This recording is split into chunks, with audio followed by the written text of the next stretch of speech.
안녕하십니까? 은혜로운 이야기를 나누는 시간입니다. 오늘 여러분과 함께 나눌 말씀이 듣는 모든 분들의 마음에 따뜻한 위로와 새로운 희망으로 가득 차기를 기도합니다. 혹시 이 이야기가 여러분의 마음에 와닿는다면 구독과 공유를 통해 이 귀한 선물을 주변의 소중한 이들에게도 전해주십시오. 하나님의 은총이 여러분과 여러분의 가정에 늘 함께 하시기를 축복합니다. 자, 그럼 오늘의 이야기 속으로 들어가 보겠습니다. 우리는 오늘 요한복음 2장의 한 이야기, 갈릴리 가나의 한 결혼식 장면으로 시간여행을 떠나보려 합니다. 상상해 보십시오. 흥겨운 음악이 흐르고 사람들의 웃음소리가 가득한 잔치입니다. 신랑과 신부의 얼굴에는 행복이 가득하고 하객들은 기쁨 속에서 축제를 즐기고 있습니다. 그런데 바로 그 축제의 절정에서 상상조차 하기 싫은 일이 벌어집니다. 잔치의 흥을 돋우던 포도주가 그만 바닥을 드러내고 만 것입니다. 고대 유대 사회에서 결혼잔치에 포도주가 떨어졌다는 것은 단순히 음료가 부족하다는 의미를 넘어 그 집안의 큰 수치이자 손님에 대한 결례로 여겨졌습니다.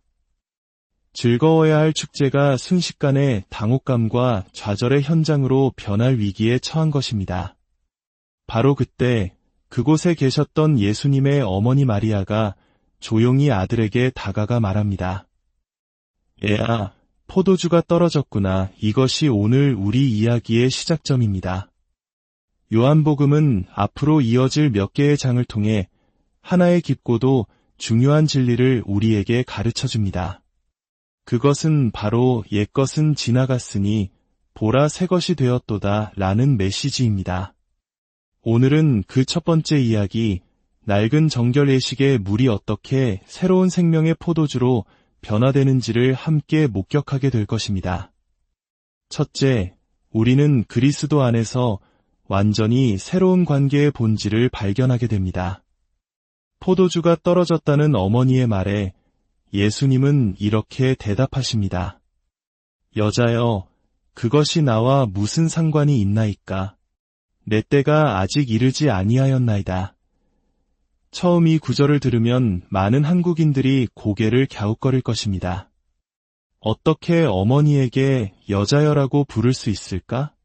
이는 우리의 정서, 특히 부모에 대한 효를 중요시하는 문화에서는 무척이나 무례하게 들릴 수 있습니다. 마치 부모님의 권위에 도전하는 것처럼 보일 수도 있습니다. 하지만 이 말씀의 깊은 의미를 이해하려면 예수님께서 사용하신 내 때라는 표현에 주목해야 합니다. 성경에서 예수님이 내 때를 언급하실 때 그것은 인간적인 시간이나 계획이 아닌 오직 하나님 아버지의 뜻과 구원의 계획이 이루어지는 결정적인 순간을 의미합니다. 즉, 예수님의 이 대답은 어머니에 대한 무례함이 아닙니다. 이것은 이제 자신의 삶이 인간적인 관계나 요청에 의해 움직이는 것이 아니라 오직 하늘에 계신 아버지의 뜻에 따라 움직인다는 것을 선포하는 공생애의 시작을 알리는 엄숙한 선언이었습니다. 세상의 그 어떤 가치 있는 관계, 심지어 부모와 자식 간의 사랑조차도 하나님의 거룩한 사명 앞에서는 두 번째가 된다는 것을 보여주신 것입니다. 이것은 그리스도를 믿는 우리에게도 동일하게 적용됩니다. 우리가 예수님을 구주로 영접하는 순간 하나님과의 수직적 관계가 회복될 뿐만 아니라 사람들과의 수평적 관계 역시 새로운 차원으로 변화됩니다. 그 변화의 첫 번째 모습은 바로 섬기는 자가 되는 것입니다. 예수님은 말씀하셨습니다. 나는 섬김을 받으러 온 것이 아니라 도리어 섬기러 왔다. 세상의 권력자들은 지배하고 군림하려 하지만 하나님의 나라에서는 가장 위대한 자가 바로 모든 사람을 섬기는 자라고 가르치셨습니다. 우리 삶을 한번 돌아볼까요? 우리가 느끼는 많은 좌절감과 분노는 세상이 나를 중심으로 돌아가야 한다는 생각에서 비롯될 때가 많습니다. 왜 저 사람은 나를 배려하지 않지? 왜 내 뜻대로 되지 않지? 하는 생각들이 우리를 괴롭힙니다. 하지만 그리스도 안에서 우리는 나 중심의 삶에서 벗어나 타인을 섬기는 삶으로 초대받습니다. 직장에서, 가정에서, 이웃과의 관계 속에서 어떻게 하면 도울 수 있을까요? 제가 무엇을 해드릴까요? 라고 묻는 삶. 이것이 바로 예수님을 닮아가는 제자의 모습이며 삭막한 세상 속에서 빛나는 증거가 될 것입니다. 두 번째 변화는 우리가 화해의 사역자이자 그리스도의 대사가 된다는 것입니다. 우리는 더 이상 세상 속에서 방관자가 아닙니다. 우리는 가는 곳마다 하나님의 사랑과 용서를 전하는 임무를 부여받은 대사들입니다. 예수님은 죄인들과 세리들의 친구라 불리는 것을 두려워하지 않으셨습니다. 늘 사람들과 어울리셨고 잔치에 초대받으셨으며 그들의 삶 속으로 깊이 들어가셨습니다. 결코 세상과 담을 쌓고 부자연스럽게 거룩한 척하는 분이 아니셨습니다. 그분 안에는 사람들이 가까이 하고 싶어하는 생명력과 기쁨, 그리고 따뜻함이 넘쳐 흘렀습니다. 우리 역시 마찬가지입니다. 우리에게 주어진 사명은 사람들을 판단하고 멀리하는 것이 아니라 그들 곁으로 다가가 예수님이 주시는 참된 기쁨과 평안을 나누는 것입니다. 우리의 친절한 말 한마디, 따뜻한 미소 하나가 누군가의 굳게 닫힌 마음을 여는 열쇠가 될 수 있습니다. 둘째, 우리는 새로운 삶의 방향을 제시받습니다. 예수님의 대답을 들은 마리아는 하인들에게 이렇게 말합니다. 너희에게 무슨 말씀을 하시든지 그대로 하라. 이 짧은 문장 안에 그리스도인의 삶의 본질이 담겨 있습니다.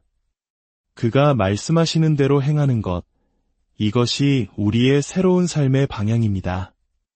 때로 우리는 하나님의 뜻을 전부 이해할 수 없습니다. 왜 나를 이런 힘든 상황으로 이끄시는지, 왜 이런 길을 걷게 하시는지 의문이 들 때가 많습니다. 마치 이스라엘 백성이 홍수처럼 불어난 요단강 앞에서 강을 건너라는 명령을 받았을 때와 같습니다. 상식적으로는 불가능한 일이었습니다. 발을 내딛는 순간 것엔 물살에 휩쓸려 갈 것이 뻔했습니다. 하지만 제사장들이 믿음으로 말씀에 순종하여 강물에 발을 들여놓았을 때 비로소 강물이 멈추고 길이 열렸습니다. 하나님은 우리가 모든 것을 이해하고 계산한 뒤에 움직이기를 원하지 않으십니다. 그분은 우리가 그분의 선하심을 신뢰하고 믿음으로 첫 발을 내딛기를 기다리십니다. 하나님의 말씀이 때로 우리의 생각이나 세상의 가치관과 충돌할 수 있습니다. 그것은 당연한 일입니다. 유한한 우리가 무한하신 하나님의 계획을 어찌다 헤아릴 수 있겠습니까? 중요한 것은 우리의 작은 머리로 판단하고 불평하는 대신 주님, 제 생각과 다르지만 주님의 말씀이기에 순종하겠습니다. 라고 고백하며 나아가는 믿음입니다. 그 순종의 발걸음 위에 하나님의 놀라운 능력이 나타날 것입니다. 셋째, 그리고 가장 중요한 것은 우리는 새로운 생명의 포도주를 선물 받는다는 사실입니다. 하인들은 예수님의 말씀대로 유대인의 정결 예식에 사용되는 돌 항아리 6개에 물을 가득 채웠습니다. 이 항아리들은 손이나 발, 그릇 등을 씻어 종교적으로 자신을 정결하게 하는 데 쓰이는 물을 담는 용도였습니다. 즉, 이 물은 인간의 노력으로 스스로를 깨끗하게 하려는 옛 언약의 상징이었습니다. 그런데 예수님은 바로 그 정결 예식의 물을 아무도 맛보지 못한 최상의 포도주로 바꾸셨습니다. 이는 단순히 물을 포도주로 바꾼 기적을 넘어 구원의 역사에 있어 엄청난 전환을 선포하는 사건입니다. 이제 더 이상 율법의 행위나 종교적 의식을 통해 스스로를 정결하게 하려는 힘겨운 노력이 필요 없게 되었다는 선언입니다. 인간의 모든 노력으로도 채울 수 없었던 기쁨과 생명을 예수 그리스도께서 값없이 그리고 넘치도록 부어주시는 새 언약의 시대가 열렸음을 보여주신 것입니다. 잔치 책임자가 나중에 나온 포도주를 맛보고 당신은 가장 좋은 포도주를 지금까지 남겨두었군요. 라고 감탄했던 것처럼 예수님이 주시는 은혜와 생명은 세상이 주는 그 어떤 기쁨과도 비교할 수 없이 월등하고 풍성합니다. 예수님은 공생애 내내 이 진리를 몸소 보여주셨습니다. 당시 사람들이 부정하다고 손가락질하며 피했던 나병 환자들을 만지시고 죄인들과 함께 식사하시며 아무도 거들떠보지 않던 여인의 눈물을 외면하지 않으셨습니다. 세상의 기준으로는 그 부정한 것들을 만지면 예수님 역시 부정해져야 했습니다. 하지만 결과는 정반대였습니다.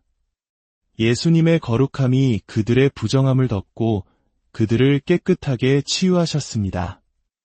우리의 죄와 더러움이 예수님을 오염시키는 것이 아니라 예수님의 의로움과 보혈이 우리의 모든 죄를 씻고 우리를 새롭게 하시는 것입니다.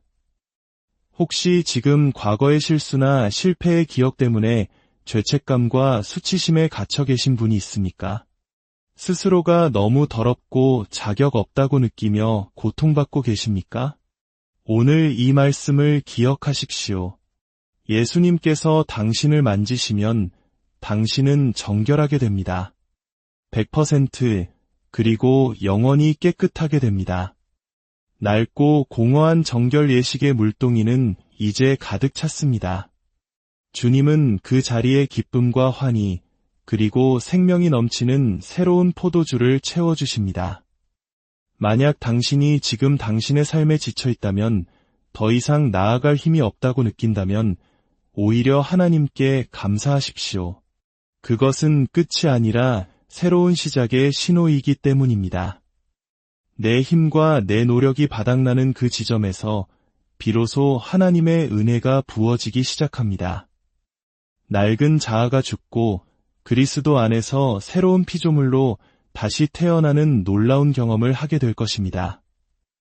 이것이 바로 갈릴리 가나의 혼인잔치가 오늘 우리에게 주는 메시지입니다. 새로운 관계, 새로운 방향, 그리고 새로운 생명. 이 모든 것이 예수 그리스도 안에 있습니다. 함께 기도하겠습니다. 하나님 아버지, 오늘 말씀을 통해 낡은 것을 버리고 새 것을 입게 하시는 주님의 은혜를 보게 하시니 감사합니다. 세상의 기준과 사람들의 시선에 얽매여 살았던 저희의 옛 모습을 용서하여 주옵소서. 이제는 주님을 섬기고 이웃을 사랑하는 새로운 관계 속에서 살게 하시고 무슨 말씀을 하시든지 그대로 순종하는 새로운 삶의 방향을 따르게 하옵소서. 무엇보다 저희의 공허한 삶의 기쁨과 생명의 새 포도주를 가득 채워주시는 주님의 사랑을 온전히 신뢰하게 하소서. 이 말씀을 듣는 모든 심령 위에 하늘의 평강과 위로를 더하여 주시옵소서. 우리를 새롭게 하시는 주 예수 그리스도의 이름으로 기도합니다.